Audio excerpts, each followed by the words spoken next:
बिस्मिल्लाहिर्रहमानिर्रहीम। अस्सलाम वालेकुम दोस्तों, मैं हूं ताज़ीम अहमद और आप देख रहे हैं हाउ एक्सपर्ट यूट्यूब चैनल। जैसा कि Sindh police constable test preparation के सिलेबस के मुताबिक रीजनिंग एप्टीट्यूड के 30% क्वेश्चन लाजमी आएंगे। रीजनिंग एप्टीट्यूड के टॉपिक के हवाले से हमने सीरीज स्टार्ट की थी, आज उसका पार्ट 5 डिस्कस करेंगे। इससे पहले अगर आपने पार्ट 1 से पार्ट 4 तक वीडियोज़ नहीं देखी तो लिंक इस वीडियो के डिस्क्रिप्शन में मौजूद है, वहाँ से जाके उन वीडियोज़ को भी देख सकते हैं। तो चलिए बिना टाइम वेस्ट किए वीडियो को करते हैं स्टार्ट। आज का हमारे पास क्वेश्चन नंबर 1 है, if 47 multiply 72 is equal to 77 42, 32 multiply 39 58 multiply 92, 16 multiply 85 हमने बताना है। अब इतना तो टाइम नहीं होता एग्जाम में कि हम इन बड़ी बड़ी वैल्यूज़ को सॉल्व करके पहले इनके आंसर चेक करें और फिर अपना आंसर लेकर आएँ। तो शॉर्ट ट्रिक इसमें लगी होती है, वही हमने पहचाननी होती है। ठीक है जी। अब यहाँ पे पहले क्वेश्चन का आंसर क्या है, 47 मल्टीप्लाई 72। तो आप आंसर को थोड़ा सा पहले ऑब्जर्व करें कि इसमें कैसी वैल्यू दी गई है। इसमें देखिए दोस्तों, शुरू में 77 और आखिर में 42 दिया गया है, यानी कि पहली वैल्यू में से सेकंड और दूसरी वैल्यू में से फर्स्ट, ये वैल्यू लेके इन्होंने क्या बनाया, यहाँ पे 77 बना दिया है। और जो वैल्यू बची थी पहले वाली की फर्स्ट और दूसरे वाले की सेकंड 42, जिस पे मैंने स्टार बनाया है, ये 42 इन्होंने बाद में लिख दिया है। ये ट्रिक यूज़ हो सकती है, लेकिन बाकी क्वेश्चन भी चेक करेंगे, वेरीफाई करेंगे क्या यही ट्रिक लगी है। तो पहले क्या है, सेकंड वैल्यू देखनी है पहले नंबर की और दूसरे नंबर की फर्स्ट वैल्यू देखनी है 2 और 3। तो शुरू में 2 और 3 लगा है।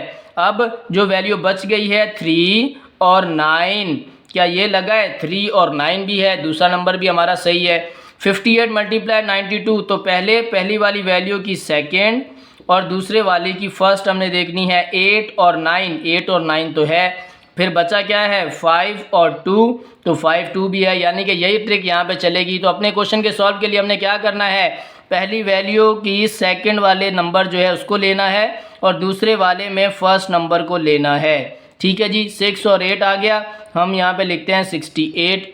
अब बचा हमारे पास क्या था, 1 और 5, तो हमने यहाँ पे लिख देना है 1 और 5, ये हमारा आंसर करेक्ट हो गया। ठीक है जी। इस तरह से ट्रिक लगा के क्वेश्चन को सॉल्व करना है। नेक्स्ट क्वेश्चन पे चलते हैं। क्वेश्चन नंबर 2 है हमारे पास, इंसर्ट द मिसिंग लेटर। अब हमने मिसिंग लेटर बताना है। जी के बाद जे है, फिर एम है। ठीक है जी। जी के बाद कितने लेटर का डिफरेंस है वो हमने देखना है, क्योंकि इंसर्ट मिसिंग नंबर में हम यही देखते हैं या सीरीज़ में हम यही देखते हैं। जी के बाद आता है दोस्तों एच के बाद आता है आई और आई के बाद आता है जे।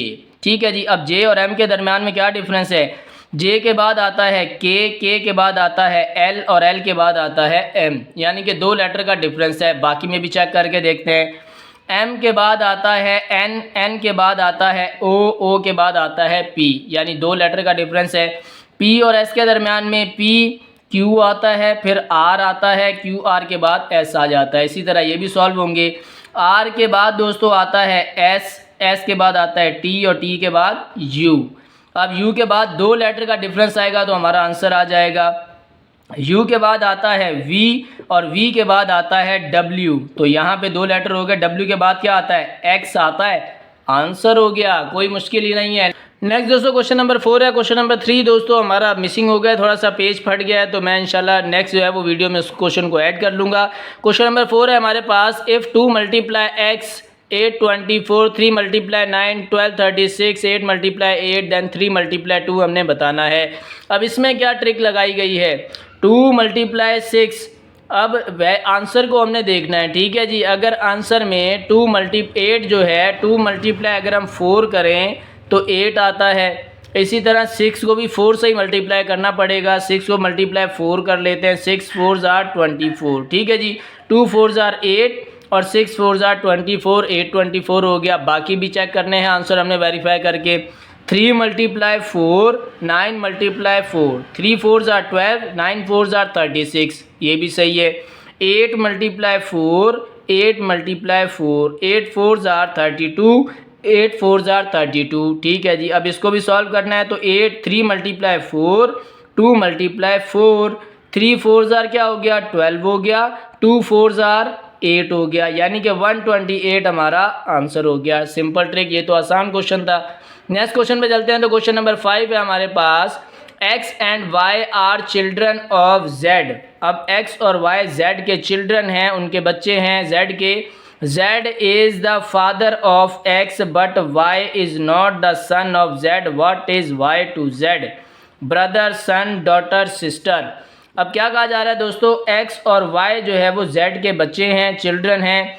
Z is the father of X, Z जो है वो फादर का X तो है लेकिन Y का नहीं है, Y उसका बेटा नहीं है। तो आसान तरीन क्वेश्चन है, कोई मुश्किल नहीं है, मुश्किल हम बना लेते हैं। Z जो हमारे पास Z आ गया, ठीक है जी। अब ये इसके बच्चे हैं X और Y। क्या कहा जा रहा है कि Z जो है वो फादर है X का, तो Y का क्यों नहीं है भाई? Y is not the son of Z। कह रहे हैं कि Y सन का बेटा नहीं है। बेटा नहीं है तो फिर बेटी होगी, ठीक है जी। दो ही चीज़ें होती हैं, या बेटा होता है या बेटी होती है। यहाँ पे क्वेश्चन में घुमाने के लिए आपको क्या बताया गया कि Y इज़ नॉट द सन, सन बेटा नहीं है, तो बेटा नहीं है तो फिर डॉटर होगी। Y का Z से क्या रिश्ता है, क्या रिलेशन है? तो इसका आंसर आएगा दोस्तों डॉटर, क्योंकि अगर बेटा नहीं है तो फिर बेटी होगी। नेक्स्ट क्वेश्चन नंबर 7 है दोस्तों, सेम इसी तरह की मैंने बताया आपको कि वो पेज थोड़ा सा मेरा फट गया ज़्यादा, तो इस वजह से 6 क्वेश्चन भी मिसिंग हो गया। दोनों क्वेश्चन नेक्स्ट वीडियो में इंशाल्लाह डिटेल के साथ डिस्कस कर लेंगे। क्वेश्चन नंबर 7 है, today is Friday, what will day after 2 days. आज फ्राइडे का दिन है तो 2 दिन बाद कौन सा दिन होगा? ये भी दोस्तों IQ का क्वेश्चन है। Option A Thursday, Monday, Friday, Sunday.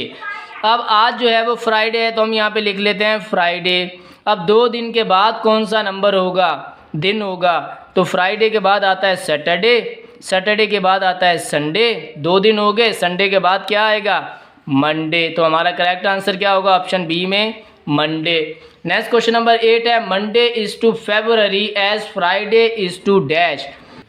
अगर मंडे को फेब लिया है तो हम फ्राइडे को कौन सा मंथ लेंगे? तो इसको यहाँ पे लिख लेते हैं हम। मंडे को सॉरी फेब है, मंडे को फेब है तो फ्राइडे को क्या होगा? तो हम यहाँ पे लिख लेते हैं मंडे के बाद आता है ट्यूसडे, ट्यूसडे के बाद आता है वेडनेसडे, देन थर्सडे और फिर फ्राइडे। इसी तरह आप मंथ को लिख लेते हैं, ये फेब है दोस्तों, फरवरी है। फेब के बाद आता है मार्च, मार्च के बाद आता है अप्रैल, अप्रैल के बाद आता है मई और मई के बाद आता है जून, ठीक है जी।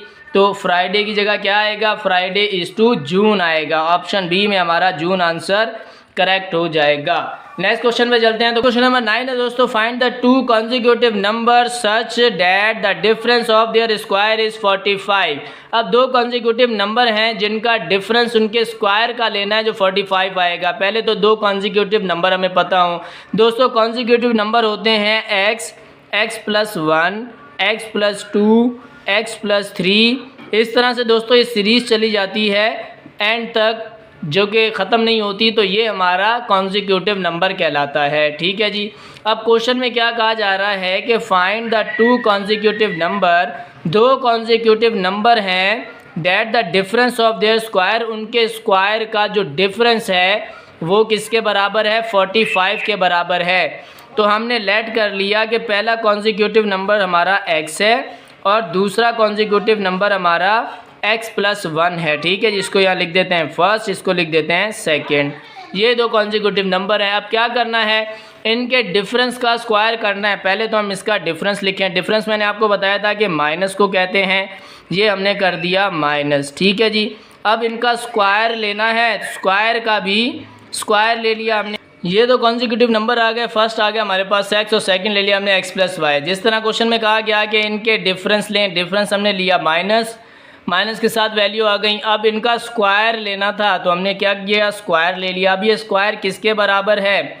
45 के बराबर है, ठीक है जी। हमने यहाँ पे लिख लिया 45। अब इसको सिंपल सॉल्व कर लेंगे। s के ऊपर स्क्वायर है तो क्या आया? x², माइनस की जगह माइनस ही है। यहाँ पे a+b का होल स्क्वायर फार्मूला लग जाएगा, हम यहाँ पे लगा लेते हैं। a² + 2ab + b का स्क्वायर इज इक्वल्स टू 45, ऐसे ही लिखा, यही फार्मूला होता है। अब हमारे पास a क्या है? x है, हमने लिख लिया x। 2ab लिखना है, ये हमने a एज्यूम किया है, 1 को हमने b एज्यूम किया है, हम यहाँ पे लिख लेते हैं x1। और यहाँ पे b का स्क्वायर आएगा, b हमने क्या एज्यूम किया है? 1, ठीक है जी। अब इसको सिंपल फार्मूला को खोल लेंगे। x² - x² + 2x × 1 आ गया 2x प्लस 1 का स्क्वायर 1 ही होता है, यहाँ पे आया 45। ठीक है जी, एक्स स्क्वायर और माइनस एक्स स्क्वायर हो जाएंगे कैंसिल। अब बचा हमारे पास क्या, 2x प्लस 1। अब 1 यहाँ पे प्लस हो रहा है, इक्वल्स टू के उस तरफ जाएगा तो माइनस हो जाएगा। इसको कर लेते हैं माइनस 45 माइनस 1। ठीक है जी, 45 माइनस 1 किया, क्या बचा, 2x इज इक्वल्स टू 44। अब 2x के साथ मल्टीप्लाई हो रहा है, इज इक्वल्स टू के उस तरफ जाएगा तो डिवाइड हो जाएगा।